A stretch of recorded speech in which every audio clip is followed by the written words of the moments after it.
Assalamu alaikum. I'm Prabhakaran. I'm working as a supervisor. Firstly, I would like to know there is a common saying in most of the religions that whoever follows God's sayings religiously will go to heaven, and if not, will go to hell. Taking this into consideration, I would like to know what will be the status of non Muslims on the day of judgment. Secondly, I would like to know the importance of the holy month of Ramadan for the benefit of non Muslims who have come here. And finally, I would like to say, from the little experience I have gained in my life, I can strongly say Islam is the only religion which has clear cut, sound theoretical knowledge supported with logical examples with reasoning.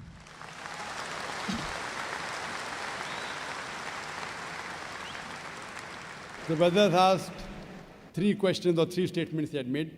The first question was that all the religions say that if you don't believe in the commandments of God, you will go to hell. What will happen to non-Muslim on the day of judgment? Brother, as I mentioned earlier, the Quran says in Surah Nisa chapter 4 verse 48 and Surah Nisa chapter 4 verse 116, Allah, if He pleases, He may forgive any sin, but the sin of shirk, associating partners with God, He'll never forgive. So if a person dies as a non-Muslim and he associates partners with others, he believes in false gods, he does idol worship, he shall never go to heaven. Compulsory he'll go to hell. To go to heaven, you have to believe in one God, worship Him alone, and follow His commandments. Regarding a second question, what is the benefit of the month of Ramadan to the non-Muslims? Quran says in Surah Baqarah chapter 2 verse number 83, fasting has been prescribed to you as it was prescribed to people who came before you so that you may learn self-restraint. The reason we fast is because we increase our taqwa, our God consciousness, our piety. And Surah Baqarah chapter number 2 verse 185 says, Ramadan was the month in which the Quran was revealed as a guidance to the whole of humanity, as a criteria to judge right from wrong. Ramadan is this month in which the glorious Quran, the last and final revelation, was revealed to the last and final messenger, Prophet Muhammad, peace be upon him. And the Quran says, this Quran is a guidance for humanity, not only for Muslims or for the Arabs, for the whole of humanity. And it is a criteria to judge right from wrong. So this month of Ramadan, how does it benefit the non-Muslims?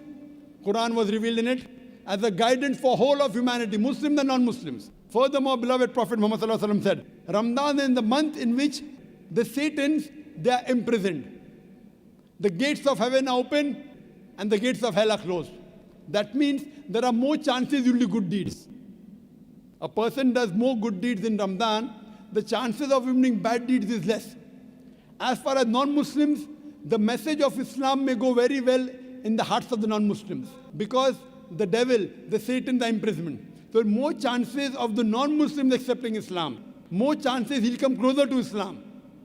Regarding a third statement, you believe that Islam has got theoretical points in it and it is backed up with reason and logic. So when you agree that Islam then rules and regulations which are backed up with reason and logic, my question to you in this month of Ramadan, then why don't you accept Islam? It is not a question of accepting Islam. For the matter of fact, I do accept all the religions, all the good things every religion is saying. So I don't have any... Brother, you say you believe in all the good things in all the religions. That means there are some bad things in some religions, correct? I do agree, strongly agree. Oh, fine. I want to ask you a simple question. What do you think is bad in Islam? Practically, I have not come across anything bad in Islam, but maybe in practice, people have... No, in Islam, don't talk about Muslim. Muslim may be bad. I'm not talking about Muslims. Okay. Talk about Islam. There are Muslims who may have alcohol, there are Muslims who may cheat. I'm not come across anything bad about Very Islam. good. To be Now very frank. you told me very frankly, you take good things of all the religions. You also said you know there are bad things in other religions. And you also said you don't know of anything bad in Islam. So Yeah, now in the other religions, there are good and bad. In this religion, only good. Suppose I give you 2 glasses of water. One is pure water. Other water, pure water, and 1 drop of urine. So which water will you drink? Good water, of course. Good, pure water. So this is a pure religion. Absolutely pure, without adulteration. Now, when I realize it is pure, when you are thirsty, you will drink the pure water. No, I believe it is pure, but I won't drink it. It doesn't make sense.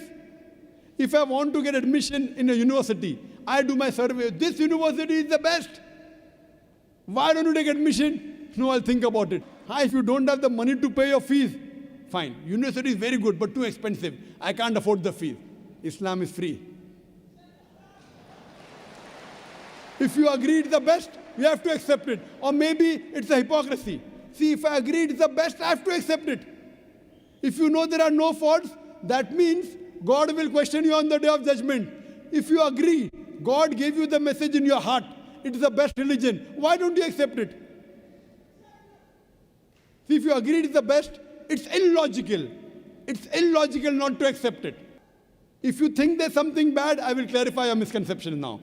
If you agree it's the best religion, if you agree it's the most logical, unless you are illogical. If you are logical, you have to agree the most logical religion. Unless you consider yourself to be illogical, brother. You know, sometimes, brother, emotions. What will my mother say? What will my father say? What will society say? Muslim! So these things may prevent you from accepting. I agree. It's difficult. It's not easy, brother. But if you are logical, if you are scientific, you have to accept what is best. Therefore, I say, if someone proves to me any religion better than Islam, I will accept it. If someone proves to me today, anytime, there's any religion better than Islam, I am ready to accept.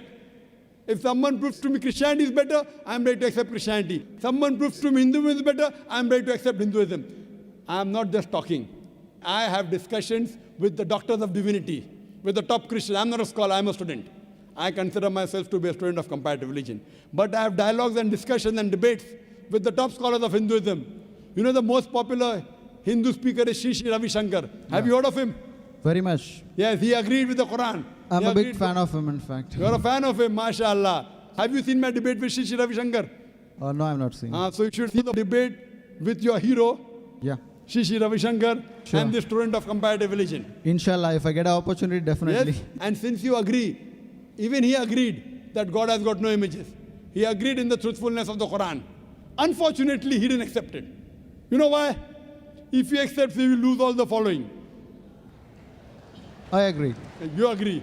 Do you have a following? Do you have a following, brother? No, I don't have any following. Very good. So what will you lose? Maybe some friendship, maybe some relatives. It's difficult. It's difficult. But if you know the truth, you should accept it. There's nothing wrong about it. Actually, so far as of now, I have not thought of about this because this is the very toughest and hardest thing in life to make. Think today in the month of Ramadan. You ask me, how does it benefit non-Muslims? It benefits a non-Muslim in opening the heart towards the truth. So I request you to think it over. If not today, yet you have another 3 weeks. Another 2-3 weeks you have till the month of Ramadan. If not today, except in the month of Ramadan, it will benefit you. And inshallah, I can tell you that inshallah, if you accept Islam, all your previous sins will be forgiven. 100%. So today if you accept Islam, if suppose you die today, I can tell for sure you will go to Jannah. I'm not sure about myself, but about yourself I can tell you. Because the moment a person accepts Islam, all his previous sins are forgiven. If you accept Islam and if something happens to you today, I don't know about others. Inshallah, you'll go to Jannah. Thank you very much. So I'm waiting for acceptance.